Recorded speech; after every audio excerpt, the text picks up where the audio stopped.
नमस्कार दोस्तों, मैं मनोज शर्मा आज आपके लिए लेकर उपस्थित हूँ हिंदी व्याकरण का एक नया टॉपिक भाषा विचार। तो आइए सुनते हैं भाषा विचार।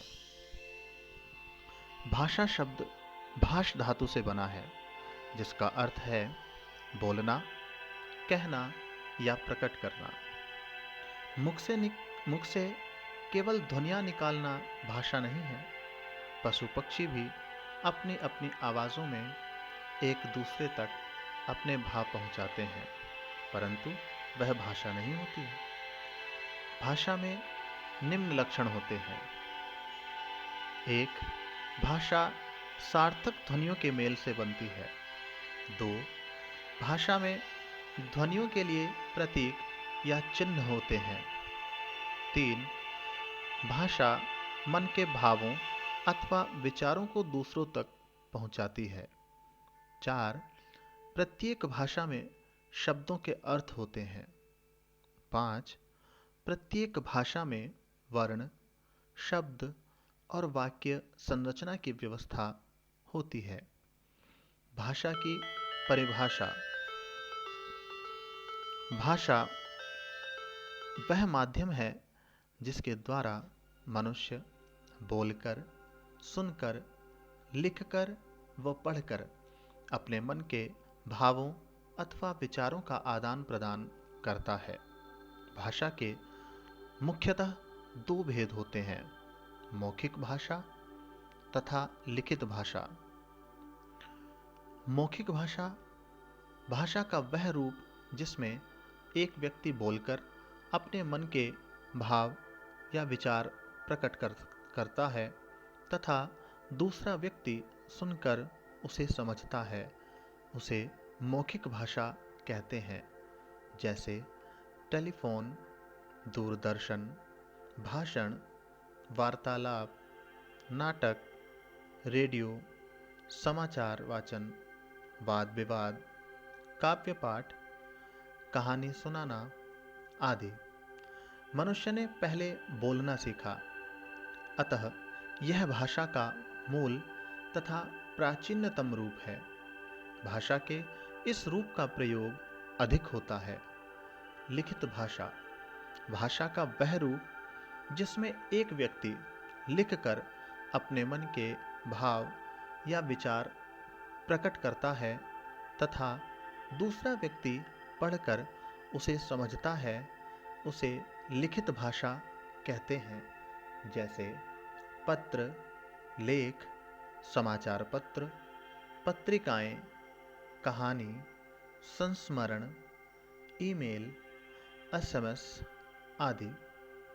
लिखित भाषा का जन्म मौखिक भाषा के बहुत समय बाद हुआ तथा भाषा के इस रूप द्वारा मनुष्य द्वारा अर्जित ज्ञान को आने वाली पीढ़ियों के लिए संजोकर रख पाना संभव हो पाया।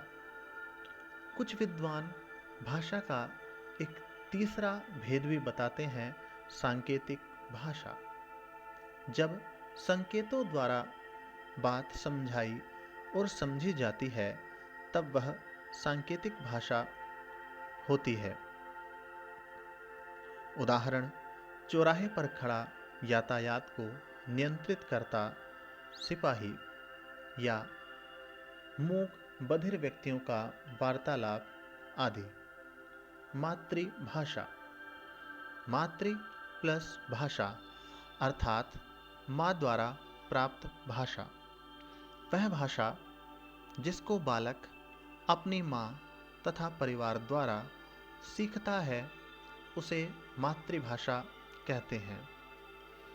इस भाषा से बालक का सर्वप्रथम परिचय होता है। यदि परिवार में गुजराती भाषा बोली जाती है, तो बालक की मातृभाषा गुजराती होगी। यदि परिवार में हिंदी भाषा बोली जाती है, तो बालक की मातृभाषा हिंदी होगी। राष्ट्रभाषा राष्ट्र प्लस भाषा अर्थात राष्ट्र की भाषा। वह भाषा जिसका प्रयोग एक देश के अधिकांश निवासियों द्वारा किया जाता है राष्ट्रभाषा कहलाती है। भारत में हिंदी का प्रयोग लगभग 70% निवासियों द्वारा किसी न किसी रूप में किया जाता है।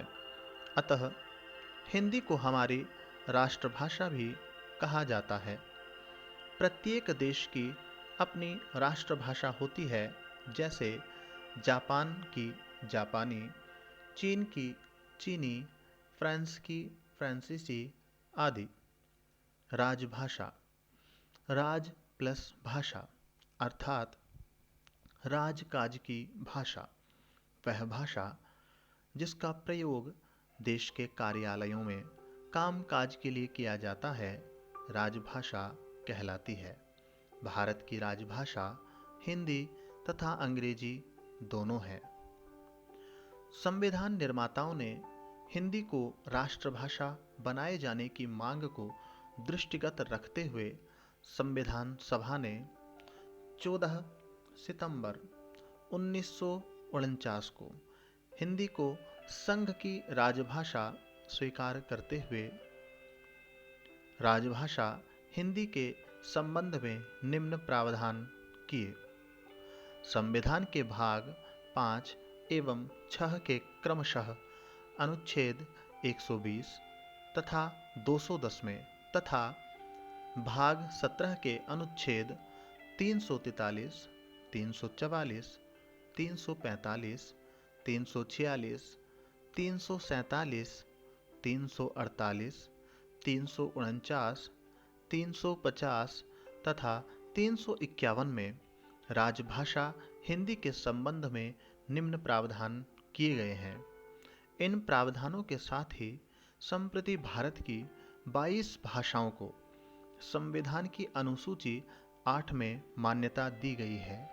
ये भाषाएं निम्न प्रकार हैं: हिंदी, पंजाबी, उर्दू, कश्मीरी, संस्कृत, असमिया, ओडिया, बांग्ला, गुजराती, मराठी, सिंधी, तमिल, तेलुगु, मलयालम, कन्नड़, मणिपुरी, कोंकणी, नेपाली, संथाली, मैथिली, बोडो और डोगरी।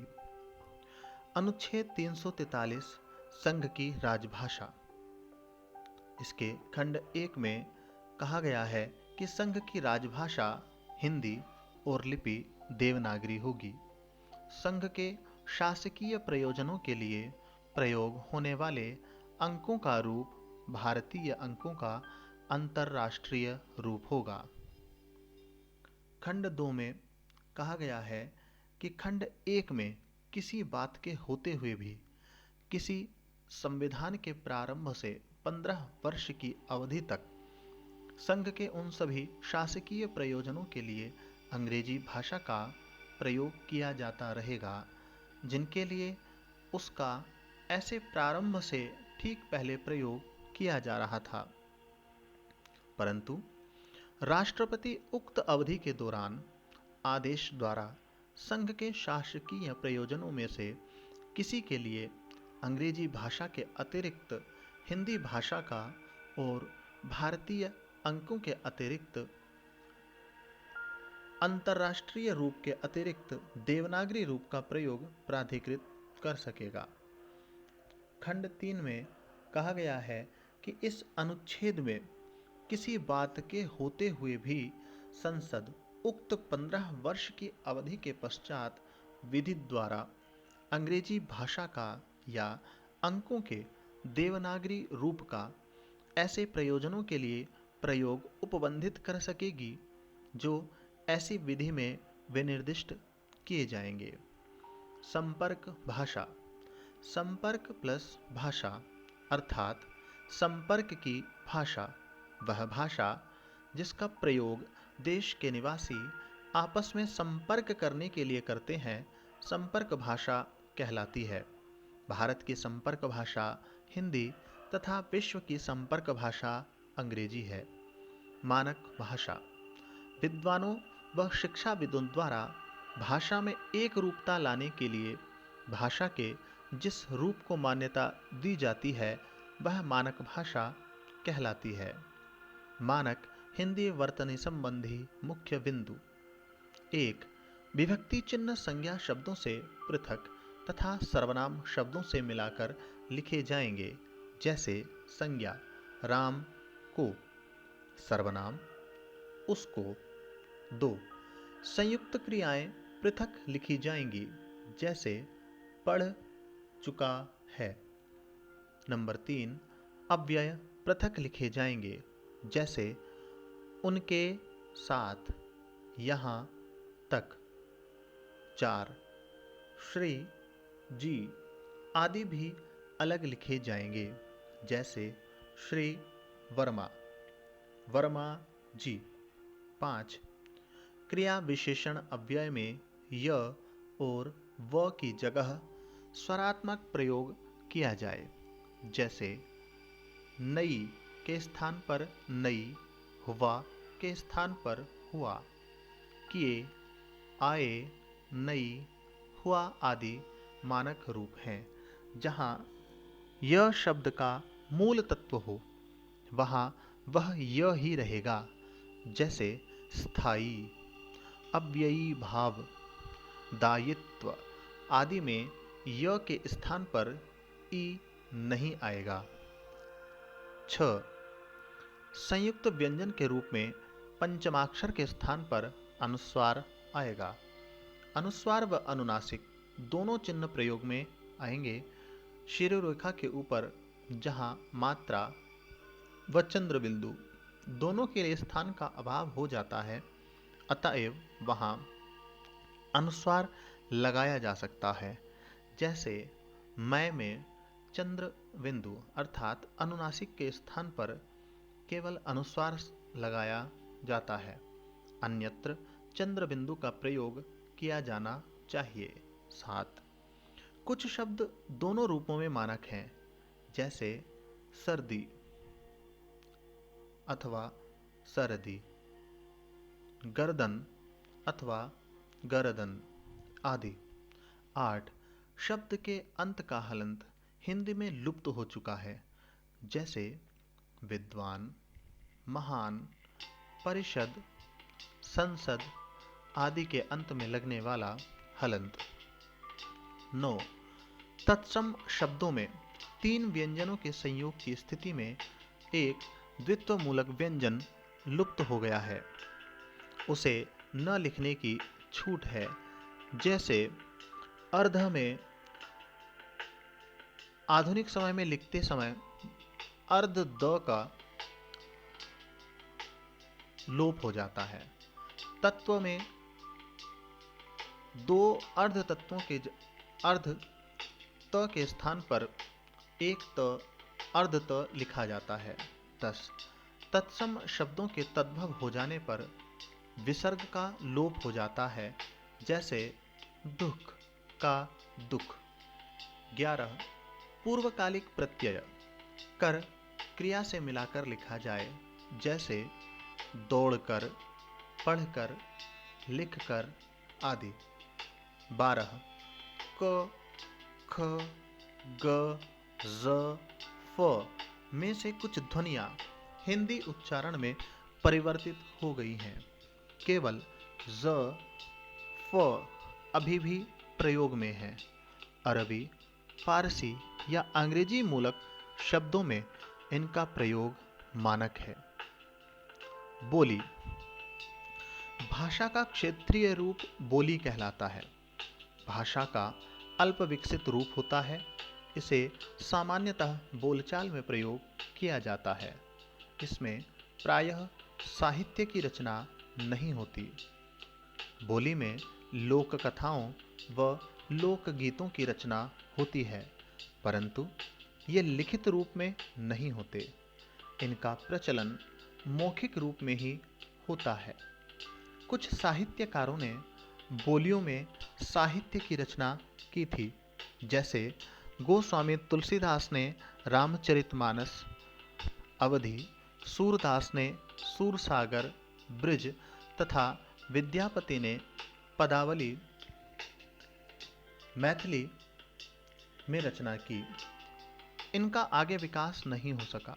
केवल खड़ी बोली का विकास होता गया और उसने आधुनिक हिंदी का भाषा का रूप ले लिया। कुछ अन्य बोलियां हैं कन्नौजी, मगही, बुंदेली, बघेली, भोजपुरी आदि। उपभाषा। जब बोली का क्षेत्र थोड़ा बड़ा हो जाता है तब वह उपभाषा बन जाती है। बोलियों में साहित्य की रचना प्रायः नहीं होती, परंतु उपभाषा में साहित्य की रचना होने लगती है। एक उपभाषा की कई बोलियां हो सकती हैं। अवधी, ब्रिज तथा राजस्थानी बोलियों में साहित्य की रचना हुई थी और इनका क्षेत्र भी बड़ा था, अतः ये उपभाषाएं बन गईं। राजस्थानी की कई बोलियां हैं, जयपुरी, मेवाती, मारवाड़ी, मालवी आदि। जब उपभाषा का क्षेत्र विस्तृत हो जाता है तब वह भाषा का रूप ले लेती है। हिंदी भाषा का महत्व। हिंदी भाषा 78 करोड़ से भी अधिक भारतीयों द्वारा प्रयोग में लाई जाती है। यह मुख्य रूप से उत्तर प्रदेश, उत्तराखंड, हरियाणा, दिल्ली, मध्य प्रदेश, हिमाचल प्रदेश, छत्तीसगढ़, बिहार आदि में प्रयोग की जाती है। फिजी, सूरीनाम, ट्रिनिडाड, मलेशिया आदि देशों में भी हिंदी बोली जाती है। 1991 की जनगणना के अनुसार हिंदी भाषियों की संख्या चीनी भाषियों से अधिक थी। आज विश्व में सबसे अधिक बोली जाने वाली भाषाओं में हिंदी का दूसरा स्थान है। विदेशी फिल्मों का हिंदी में अनुवाद किया जाना इसके महत्व को दर्शाता है। हिंदी धारावाहिक, विज्ञापन, समाचार चैनल आदि दूसरों के मुकाबले अधिक देखे जाते हैं। 14 सितंबर 1949 को हिंदी भारत की राजभाषा के रूप में स्वीकार की गई और केंद्रीय सरकार के कामकाज के लिए अनिवार्य घोषित कर दी गई। 10 जनवरी को विश्व हिंदी दिवस तथा 14 सितंबर को प्रतिवर्ष हिंदी दिवस मनाया जाता है। हिंदी विश्व की एकमात्र वैज्ञानिक भाषा है जो बोलने और लिखने में समान है। हिंदी भारत के साथ साथ फिजी देश की भी राजभाषा है।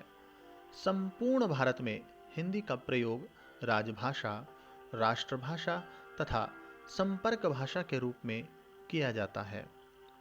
हिंदी जगत की विशेष उपलब्धियां। 769 ईस्वी में पहले हिंदी साहित्य दोहा कोश की रचना। 1100 ईस्वी में आधुनिक देवनागरी लिपि का जन्म। 1913 में दादा साहब फाल्के द्वारा पहली हिंदी फिल्म राजा हरिश्चंद्र का निर्माण।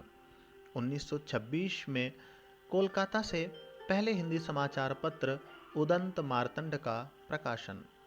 1929 में आचार्य रामचंद्र शुक्ल द्वारा हिंदी साहित्य का इतिहास का लेखन। 1930 में हिंदी टाइपराइटर का जन्म। 1931 में पहली बोलती फिल्म आलम आरा का निर्माण। 1949 में हिंदी भारत की राजभाषा घोषित। लिपि। लिपि का अर्थ है लिपना। मनुष्य ने उच्चरित भाषा को स्थायी रूप देने तथा अपने विचार दूर बसे संबंधियों तक पहुंचाने के लिए चित्रों का माध्यम बनाया, जिसे चित्रलिपि कहा जाता है। फिर उसने मुख से निकली हुई ध्वनियों के लिए कुछ चिन्ह अंकित करने आरंभ कर दिए। यही चिन्ह लिपि कहलाए। अर्थात हम कह सकते हैं कि मुख से निकली ध्वनियों को लिखने की विधि या चिन्ह को लिपि कहते हैं।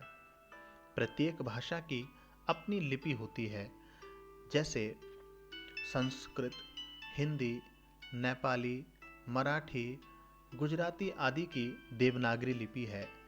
जर्मन की रोमन लिपि, बांग्ला की बांग्ला लिपि, फ्रेंच की रोमन लिपि, उर्दू की फारसी लिपि, पंजाबी की गुरुमुखी लिपि, जापानी की हिरागाना लिपि है। साहित्य। प्राचीन समय से विद्वानों व शिक्षाविदों के अनुभव व चिंतन पर आधारित विचारों व रचनाओं को लिखित रूप से संजोकर रखा जाता रहा है, जिनके अध्ययन से ज्ञान में वृद्धि होती है। अतः हम कह सकते हैं कि ज्ञान के संचित कोश को साहित्य कहा जाता है। साहित्य के मुख्यतः दो भेद हैं, गद्य साहित्य तथा पद्य साहित्य। गद्य साहित्य: जब साहित्यकार साधारण रूप से बोलचाल की भाषा में अपने विचार प्रकट करते हैं तो वह गद्य साहित्य कहलाता है। जैसे पत्र, निबंध, लेख, कहानी, संस्मरण, उपन्यास, जीवनी आदि। पद्य साहित्य: जब साहित्यकार अपने विचार काव्य शैली, तुकबंदी अथवा लय में व्यक्त करता है तब वह पद्य साहित्य कहलाता है। जैसे दोहा, छंद, कविता, साखी, गीत, पद आदि। व्याकरण: किसी वर्ण, शब्द तथा वाक्य का प्रयोग कहाँ और कैसे करना है, इसका ज्ञान व्याकरण कराता है। अर्थात व्याकरण भाषा के नियम निर्धारित करता है। व्याकरण वह शास्त्र है जो भाषा को शुद्ध रूप से बोलना, पढ़ना व लिखना सिखाता है। व्याकरण भाषा के नियम बताता है। इसके ज्ञान के बिना किसी भी भाषा के शुद्ध रूप व प्रयोग को नहीं सीखा जा सकता। व्याकरण के मुख्यतः 4 अंग होते हैं।